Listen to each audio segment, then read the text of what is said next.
Shalom Avraham, paz e bênçãos.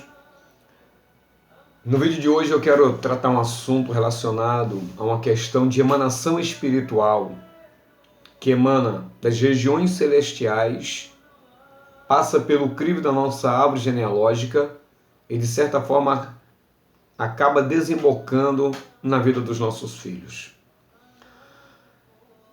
Para isso é necessário que nós venhamos acender uma pequena fagulha de luz sobre o que estarei dizendo aqui para vocês, e a nossa intenção é justamente trazer alguns esclarecimentos e ajudar algumas pessoas a lidarem com a questão dos filhos, visto que o texto sagrado diz que filhos são heranças do Senhor. Nós podemos ver esse relato de filhos são heranças do Senhor justamente em Salmos capítulo 127, em especial o versículo 3 que diz: os filhos são heranças do Senhor, uma recompensa que Ele dá. Então, se os nossos filhos são uma herança da parte do Senhor, eles vêm recheados, eles vêm como um vaso preparado para poder assumir uma posição, para poder desenvolver um trabalho e para poder trazer as suas influências, seja positivas ou negativas, dependendo, melhor dizendo, do núcleo familiar da onde ele nasce, segundo as orientações que ele irá receber daquele ambiente, segundo o poder intelectual que será desenvolvido nele, segundo o parecer psicológico que vai gerar atitudes e vai gerar condições físicas e materiais para que essa pessoa, esse filho, desenvolva, seja qual seja o seu potencial, seja qual for o seu potencial. E eu quero me basear justamente em um texto que geralmente, quando eu tenho a oportunidade de falar sobre ele, referindo-me especialmente na apresentação de crianças, que fala que o primogênito ele deveria ser resgatado pelo Senhor. Nós sabemos que essa questão do resgate do primogênito, ela vai se dar por conta das pragas que Deus desfere contra o Egito, trazendo um castigo severo para todos os egípcios e principalmente juízo contra os seus deuses. E eu quero destacar justamente a última, que faz referência ao que nós vamos falar aqui, que é justamente o resgate do primogênito. Não diretamente iremos falar sobre o resgate dos primogênitos, mas o que isso pode nos ensinar.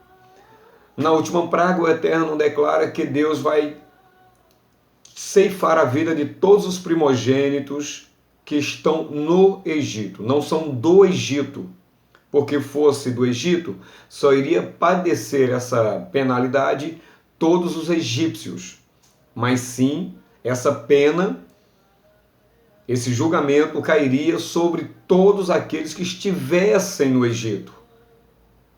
E por conta disso, nós acabamos aqui descobrindo a importância de obedecer aos mandamentos de Deus naquele momento, de matar o cordeiro entre o 10º e o 14º dia, e no 14º dia esse sangue desse cordeiro que seria sacrificado também nesse dia seria espargido.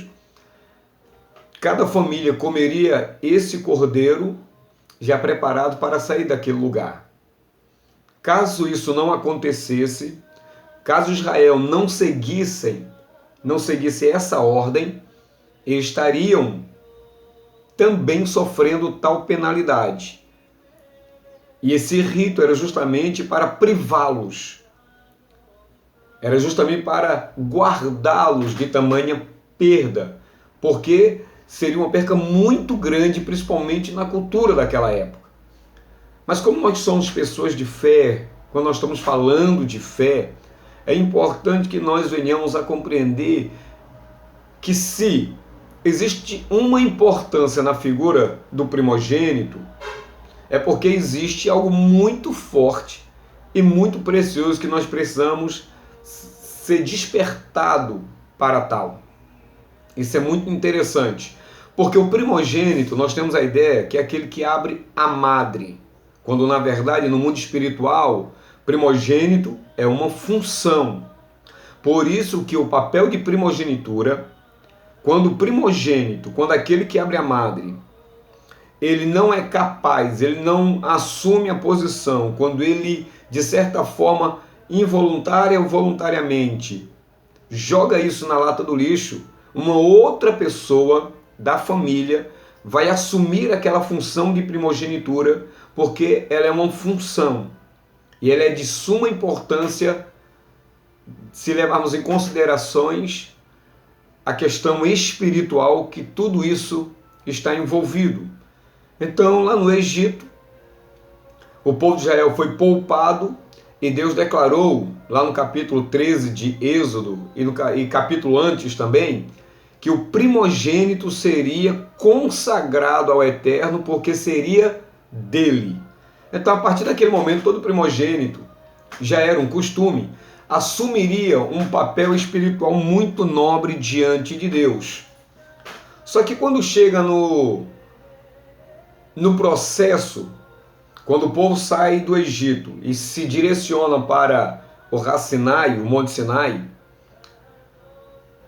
depois daquela grande manifestação do sagrado, daquele grande mover extraordinário, o povo fica receoso por conta daquela grandiosidade que estava acontecendo e pede para que Moisés se torne um mediador entre eles e Deus e entre Deus e eles. Deus aceita, Moisés tenta fugir, mas acaba cedendo e Moisés sobe para o Monte Sinai. Quando eu falo só para o Monte Sinai, ele entra nas profundezas das dimensões celestiais, cuja conexão estava muito patente ali naquela época, 3.500 anos atrás, e Moisés então fica lá por 40 dias e 40 noites. O povo lá embaixo perde a conta, fica com medo, acha que alguma coisa podia ter acontecido com Moisés, e eles pedem então para fazer um bezerro de ouro, e é justamente aí, segundo os sábios, que na construção, no levantar do bezerro de ouro, que o povo de Israel, naquele momento, em referência aos primogênitos, eles perdem o direito de exercerem o seu papel sacerdotal familiar, de ser um representante, um intermediário entre Deus e a sua família.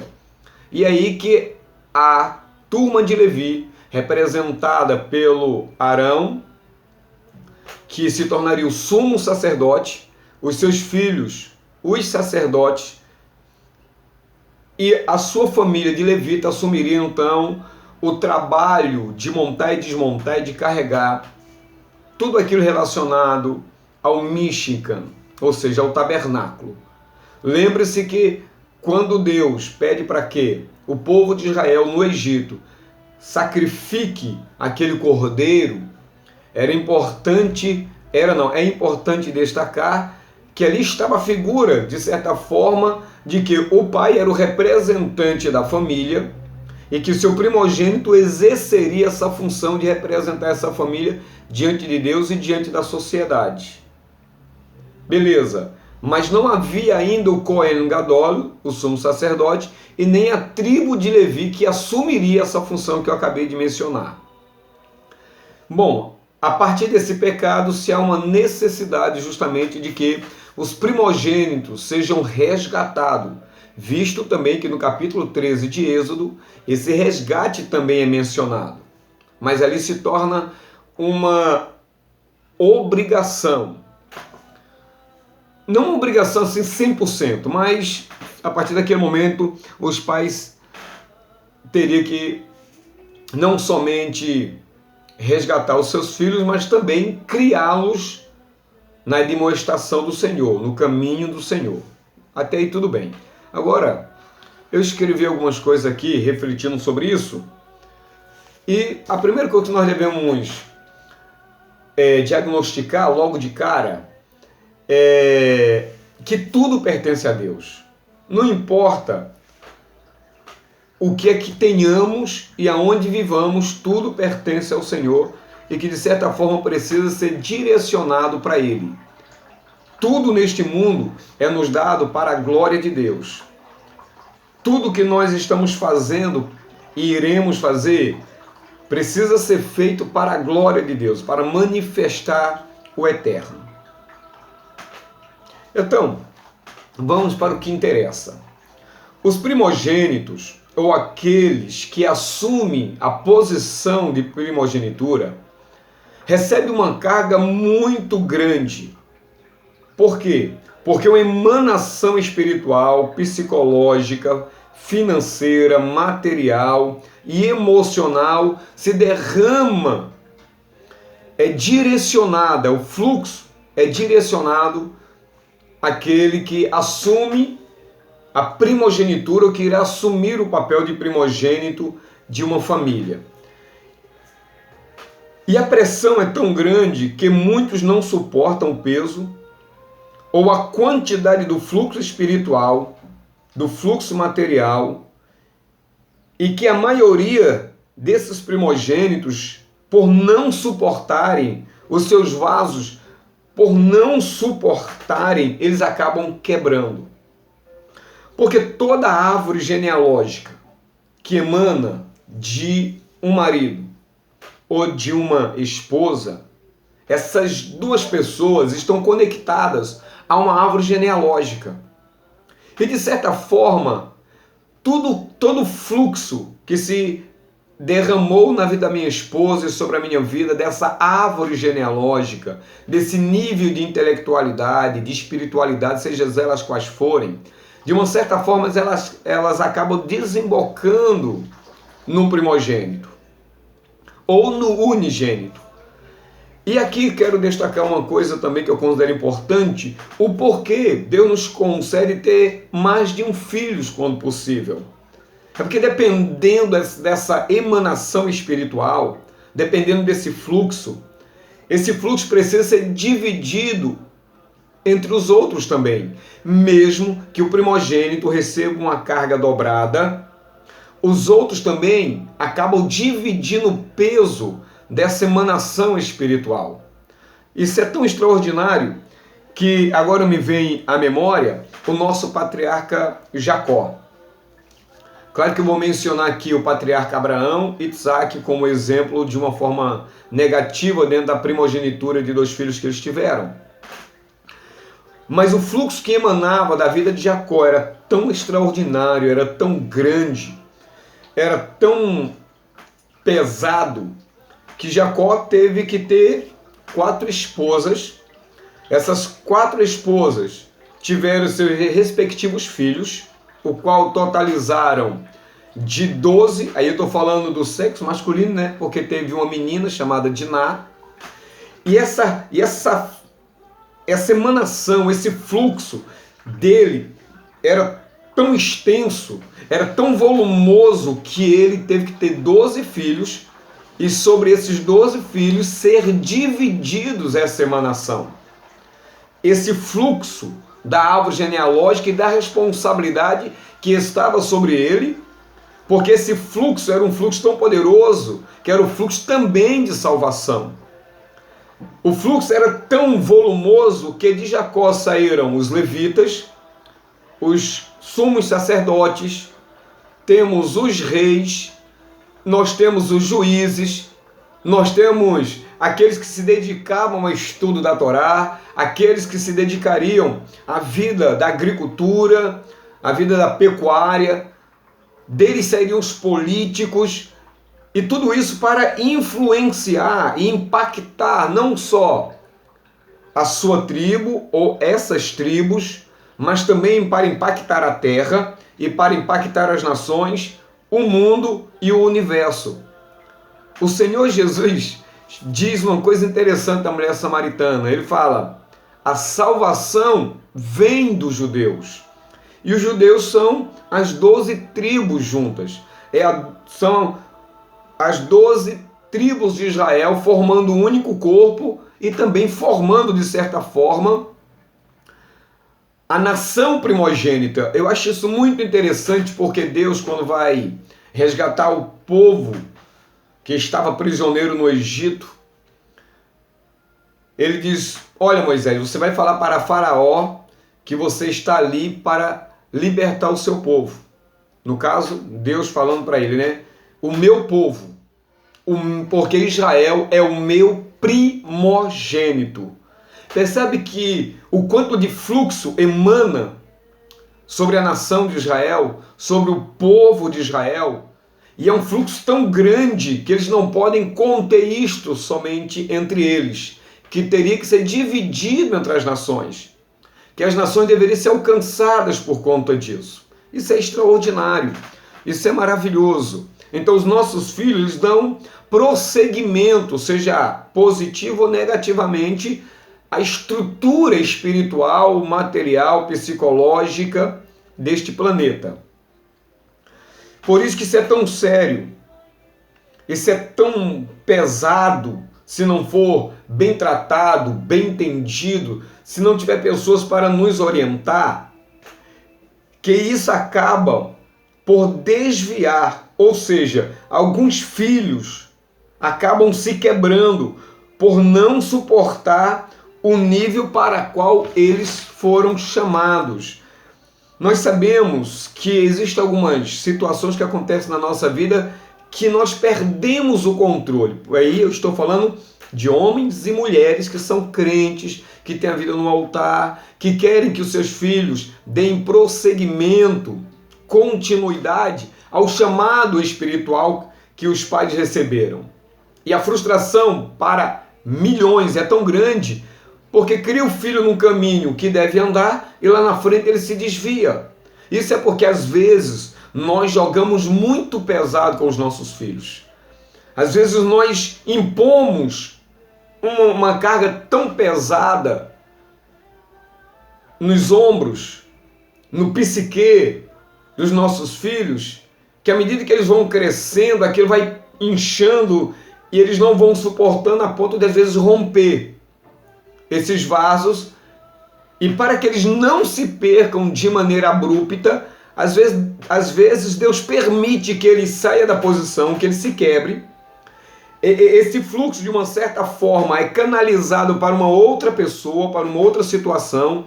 Isso alivia a carga desses filhos, e amanhã ou depois eles acabam retornando para o caminho, eles acabam fazendo chuvar para o eterno, são consertados, e esse conserto que é operado neles acabam os fortalecendo, os tornando mais capazes de suportar aquele fluxo que anteriormente eles não foram capazes.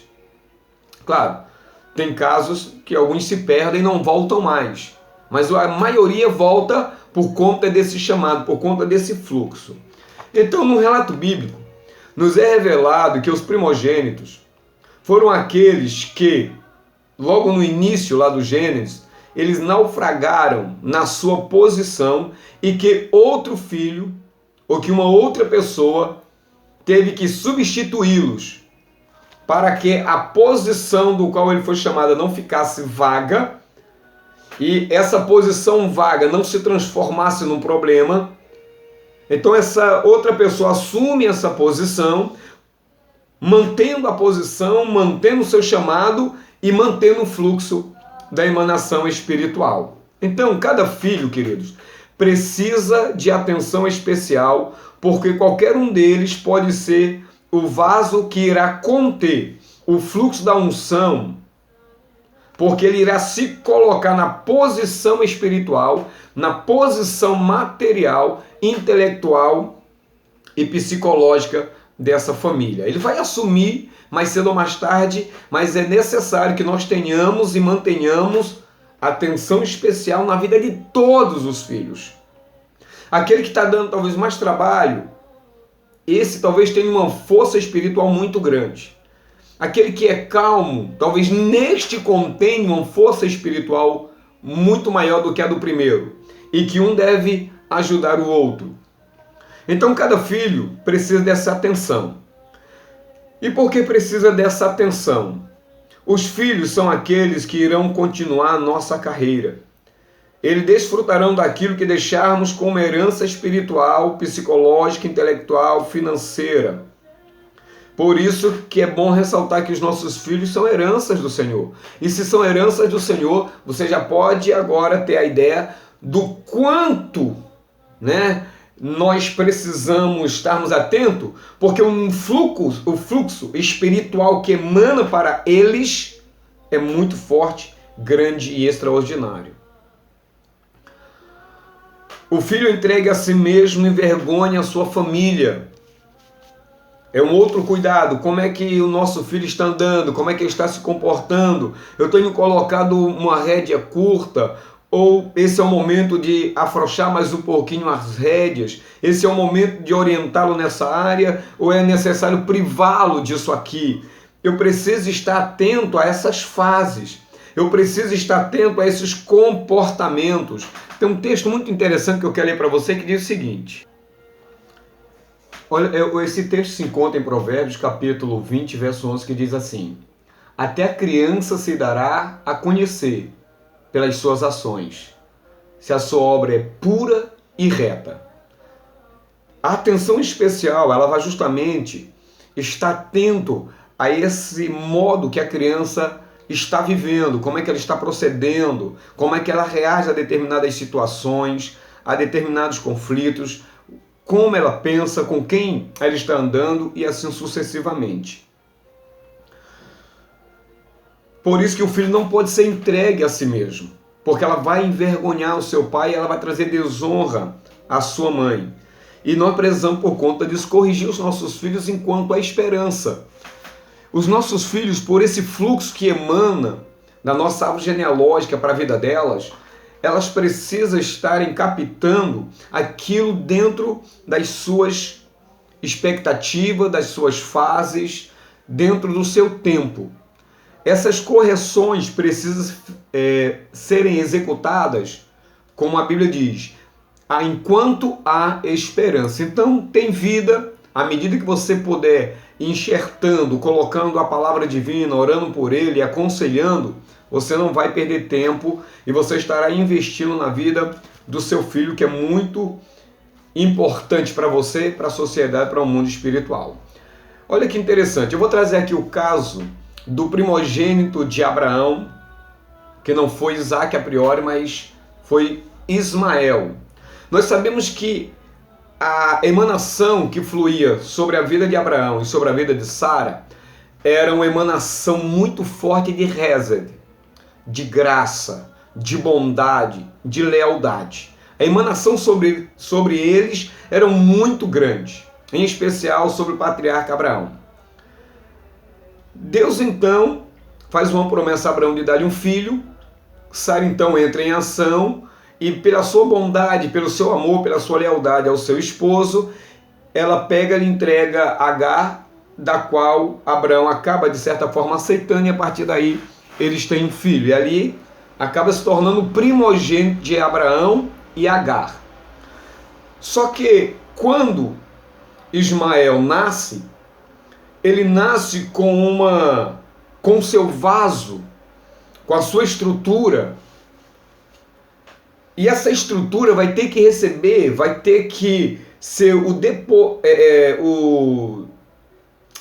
armazém, vamos colocar dessa forma, onde Abraão vai depositar toda essa bondade, toda essa lealdade, toda essa Hesed. E à medida que o tempo vai passando, toda essa emanação de bondade que vai sendo colocada na vida de Ismael, lá dentro vai havendo uma metamorfose. Mesmo que Abraão tenha os cuidados necessários para com ele, a estrutura dele não aguenta essa emanação. Eu não estou dizendo que Abraão cometeu algum erro ou que houve deslizes no cuidado de Ismael. Mas estou dizendo que os sábios dizem que essa emanação foi tão grande que o nosso Ismael bíblico não foi capaz de suportar essa emanação, e essa metamorfose foi gerar justamente o contrário do que a Hesed, da fidelidade, dessa emanação poderosa se direcionava, fluía para a vida dele. Então, como a bondade, essa Hesed era tão linda, era tão profunda e atraía as pessoas para a vida de Abraão, e Abraão acabava influenciando essas pessoas, anunciando quem Deus era, como é que as pessoas deveriam se comportar diante desse Deus. O que é que Ismael, segundo os sábios dizem, reagiu? ele reagiu de maneira contrária. Todo esse amor, toda essa lealdade, ele acabou transformando em atos promíscuos. Ele acabou tendo relações totalmente erradas, emanando esse amor, distribuindo esse amor de maneira totalmente equivocada. Ele acabou distorcendo a bondade e a hesed que emanava do patriarca Abraão. Ele inverteu as polaridades. Ele pegou uma coisa boa e dessa coisa boa ele acabou transformando em atos ruins. Ele acabou transformando em promiscuidade coisas terríveis.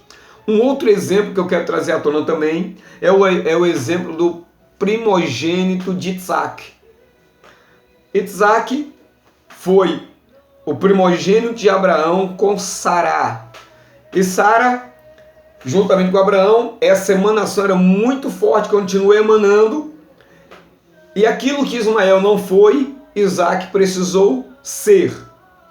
Ele precisou de uma força extraordinária, gigantesca, a Gevurá, essa resistência, essa capacidade de suportar, de ser forte diante daquilo que se emanava sobre ele, foi extraordinária. A ponto de Deus falar para Abraão: Abraão, você me ama, você é uma pessoa fiel, leal, o teu amor é gigantesco, então pega o teu filho a quem tu amas e sacrifica-o a mim. E naquele momento, Isaac conversa com Abraão e Abraão diz que o sacrifício seria ele, e ele se fortalece, ele precisa de uma resistência, de uma força extraordinária para se apresentar como sacrifício a Deus, por amor ao Pai, já que ele recebia tanto essa hesed, e por amor ao Eterno. Porém, quando ele tem o seu filho, no caso são gêmeos, o primeiro que abre a madre é justamente Esaú. Esaú, então, ele é gestado, ele sai primeiro e logo na sequência sai o nosso querido Jacó. Só que a força, essa Gevurá, misturado com essa hesed, com essa bondade que estava na árvore genealógica, no mundo espiritual de Isaac, era tão grande, foi tão extraordinária. Claro que o fluxo maior era de força, era de Gevurá, de resistência. Foi tão grande e era tão grande e emanou tão extraordinariamente sobre os dois, mas em especial aqui estamos falando dos primogênitos, que Esaú, ele não suportou tamanha emanação. E mais uma vez é invertido aquela força, aquela bondade. E como é que Esaú inverte essa situação? Ele inverte derramando a sua bondade, desagradando aos pais, casando com quem não deveria casar, e ele acaba se tornando um assassino, a ponto de que ele despreza o seu direito de primogenitura, vende a troco de banana, e o seu irmão Jacó agora vai ter que assumir essa posição. Jacó, pela bondade, pela força que também emanava sobre ele de uma maneira talvez reduzida, ele soube aproveitar a oportunidade que Esaú, infelizmente, não soube.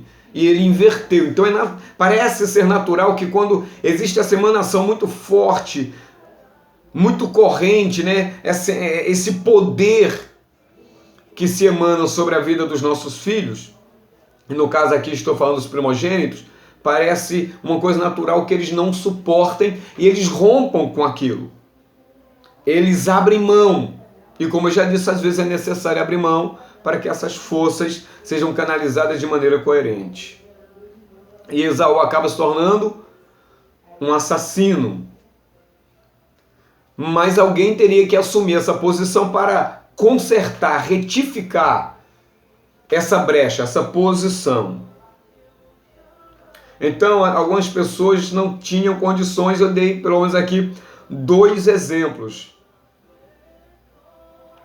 E é por isso que às vezes nós nos damos com famílias que ensinaram os seus filhos de maneira coerente, de maneira, sabe, tão bela, mas por alguma razão ou outra esses filhos se desviam, porque eles não suportam, na maioria das vezes, essa força que emana das regiões celestiais e da nossa árvore genealógica.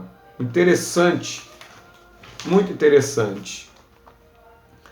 Então a força, a pressão daquilo que emana da nossa família pode levar a quebrar o vaso.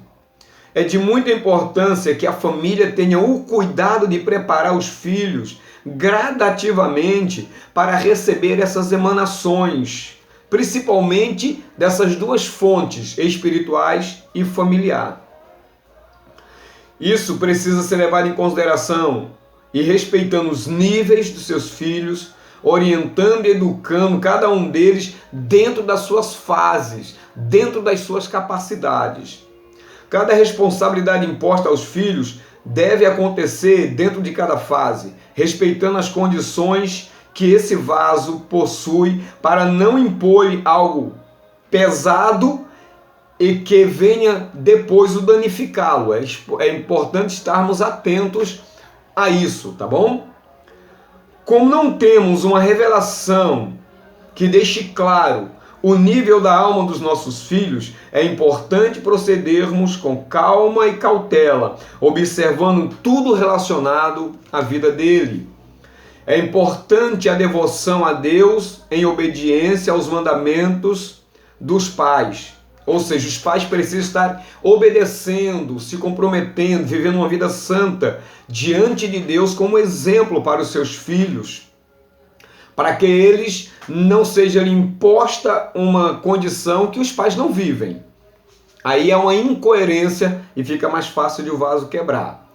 Na verdade, a interação dos pais com seus filhos, que vai cada um deles sendo preparados e ao mesmo tempo preparando toda a família para o desenvolvimento da casa, da família, dos filhos, para administrar aquilo que Deus irá determinar para eles no futuro, sem lhes trazer prejuízo nem danos.